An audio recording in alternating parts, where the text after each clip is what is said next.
This video is about Dawesome Kontrast, which is a synthesizer that tries to bring wavetable synthesis to a whole new level by using a different method of showing audio and scanning through it. Some call it wavetable terrain scanning synthesis.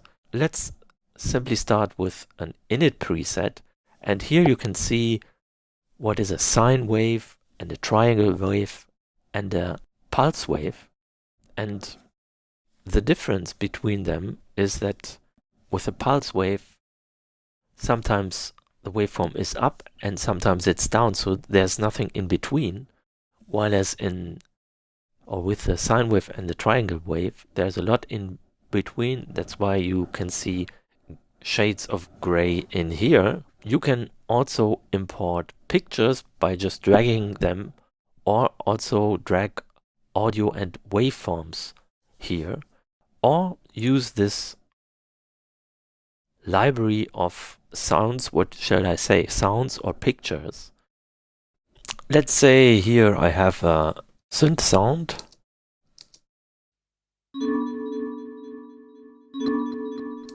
And I'm dragging this to live. I already did this, and now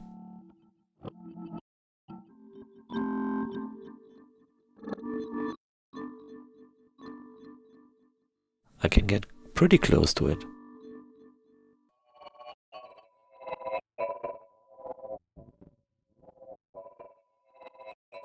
Blurring is a bit like a filter.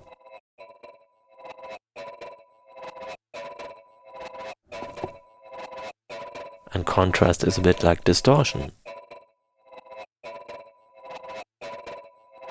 And there are new ways of scanning through it. So usually you have a scan like this that moves through it like this. So if you choose a different wavetable, then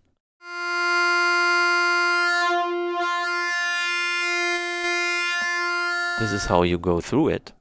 But with contrast, you can, for example, change the size and also the y-axis, or make a circle out of it, or tell it that with each note you play, you change the position, the X position. So I hit the X position and then turn keyboard up. And now if I play various notes, I see different positions, so every note will sound a little bit different. So the whole magic, of course, starts when all the modulation begins, and there's a lot of things to modulate. So the shape of the scanning, for example, can be changed. So if I hit this and then choose an LFO modulation,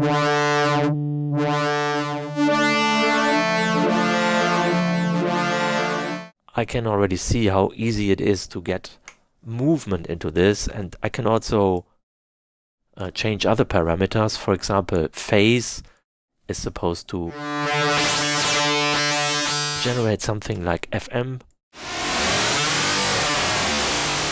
and as with other FM synths, there's a ratio parameter which can be set to more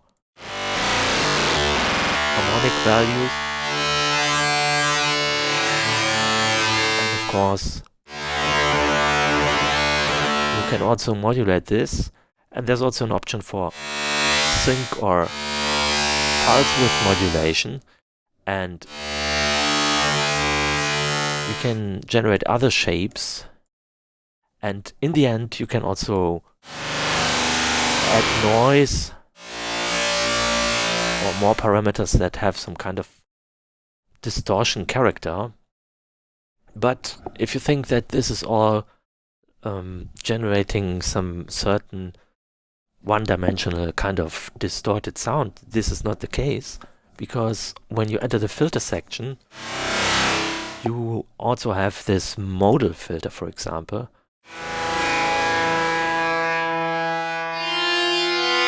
So you have some kind of modal synthesis inside, and with this, it is always nice to have some sparkling, triggering sound that serves as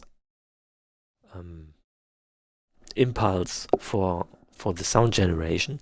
So this knob is more like a dry-wet knob. Turning this, for example,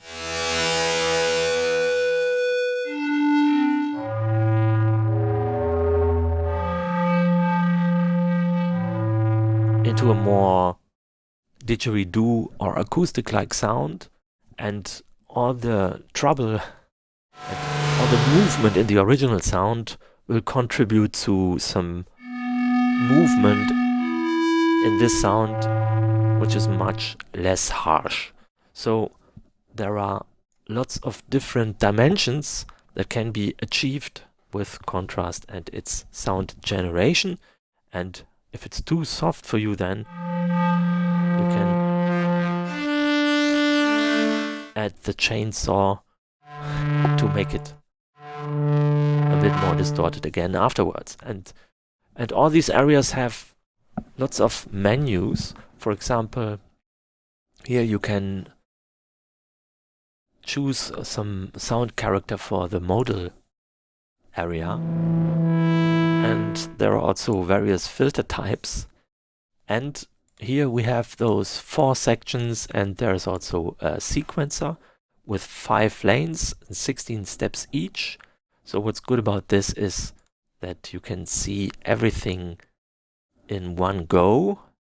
You can see all the parameters in one go, and you can, for example, randomize everything, and you have to hold the randomize button a bit longer in order to have bigger changes. So this may be a bit crazy, but you can turn it off very easily. And there's also an effect section, and this has presets derived from other Dawesome effects, for example from Laugh, which is a really great Dawesome effect. But each effect has its own preset, and this makes it interesting too. And they can be reordered too, and there are lots of different interesting effects in here.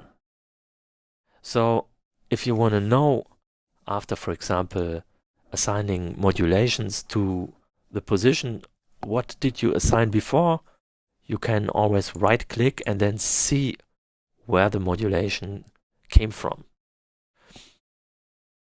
Well, the main thing to get used to is, of course, the way this looks, and also all these visual things here only refer to the left part of the oscillator. Let's go to some other presets that I've done here. And for example, in the beginning, I used this sample to get an impression of what I can do with the pictures, and if I move through them, I can hear the clink-clang, but I can do lots of different things with this. Here you can see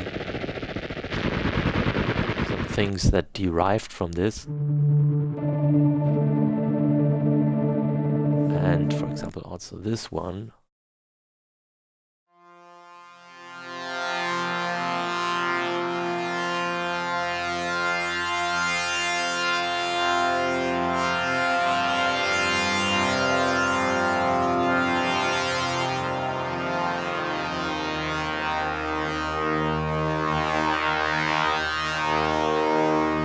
So you can see a scale setting here. All the black notes are not allowed at this moment. Sometimes the way you turn things on in contrast differ from each other a little bit. You don't have to turn the scale on when you hit the notes, you deactivate them. This is kind of the first oscillator section referring to the picture. You don't have to turn this on, it's always on. While as the second oscillator needs to be turned on separately. And then this mix knob also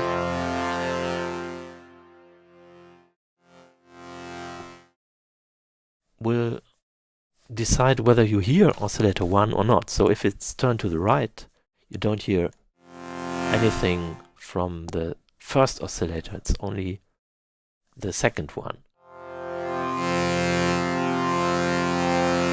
While as this is the voice gain for everything. That is clear. So now I turn oscillator 2 off again, and the first oscillator section also has a vibe option that kind of colors the sound a little bit. And if I hit the modern option, I can hear there's some stereo effect going on. This is maybe due to some panning, and there's also some unison mode here with pan options here and detune options here. And you can also blur the pictures or change the contrast, and here this makes a whole difference in sound. So since there are lots of effects here, there is sometimes a big difference between the loudness levels of several experiments, and therefore the output section is rather useful and allows to limit everything. So what's also interesting is if you change the presets. For example, there's an interesting one here.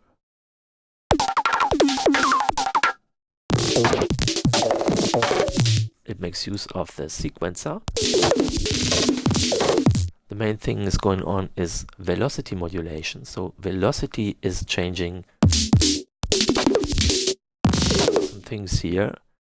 But if, for example, I undo this, so I'm back to my old Kling Klang picture, I can lock it and still choose the preset.